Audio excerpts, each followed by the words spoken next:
Kaugnay sa inaabangang desisyon ng ICC sa hiling na interim release ni dating Pangulong Rodrigo Duterte. Kausapin natin si Center Law Philippines Executive Director at ICC Listed Counsel, Attorney Gilbert Andres. Magandang umaga at welcome po sa Balitang Hali. Ano pong senaryo na inaasa natin kung mapagbibigyan o kung hindi rin mapagbibigyan ng ICC yung hiling na interim release ni dating Pangulong Rodrigo Duterte? Ano po mga susunod na hakbang dito? Oo, kung hindi pagbibigyan, ibig sabihin, naka-detain pa rin si Mr. Duterte dun sa Schrijvenhagen Detention Center. At yun na po yun, wala na pong apila yun. At kung ito naman ay nag-grant naman yung kanyang appeal sa interim release, sa tingin ko po, may mga kondisyonis po yan na ibibigay. Kagaya po ng, dun lang po siya sa bansang willing po siyang i-accept. At syempre, hindi niya po pwedeng i-contact whether directly or indirectly ang mga biktima at mga witnesses po. So may mga kondisyonis po yan. Pero abangan pa po natin yan mamaya. Nabanggit niyo po yung isa sa malaking kondisyon, yung isang third country na pupuntahan niya. May impormasyon ho ba kayo kung may nag-agree na? At sa Europa lang ho ba po pwede na ma-release itong dating Pangulo kung pagbigyan yung kanyang interim release? Rafi, mahirap talagang mahulaan kasi naka-redact ito pong country na to doon sa mga submissions ng defense pati na rin po sa mga issuances ng ICC. Kaya talagang mahirap po siyang mahulaan po kung anong country po 'yun. Pero ano po yung chance na makabalik sa Pilipinas ng dating Pangulo sakaling mapagbigyan yung kanyang interim release?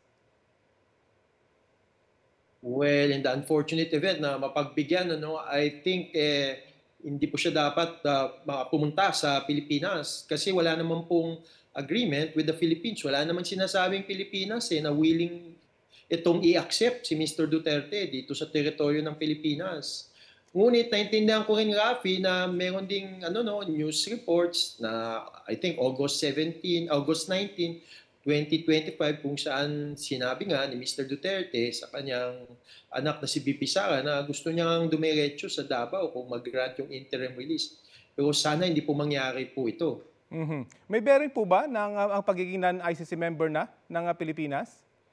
Malaking bearing niya na Rafi kasi ibig sabihin paano pa na ifa-follow ng Pilipinas yung mga kondisyonis na yun hindi na nga ito parte ng ICC. At alam mo, Rafi, wala ding sinabi ang Philippine government na willing po ito na i-accept si Mr. Duterte. Kaya sa palagay ko po, hindi po Pilipinas yung estado po yun o yung bansa pong iyon. Sa inyo pong karanasan at pag-aaral, meron na bang napagbigyan ng interim release at sa anong ground ko meron man? Ganito, Rafi, kung yung charge po ay international crime sa ilalim ng Article 5, kagaya ng crimes against humanity, war crimes o genocide, wala pa pong napagbigyan ng ICC na application for interim release. Pero kung charge po ay offenses against the administration of justice under sa Article 70, mayroon pong dalawang pagkakataon na pinagbigyan po yung interim release. Pero ang ibig sabihin nito, wala pa pong pinagbigyan na application ng interim release kagaya po nung kay Mr. Rodrigo Duterte.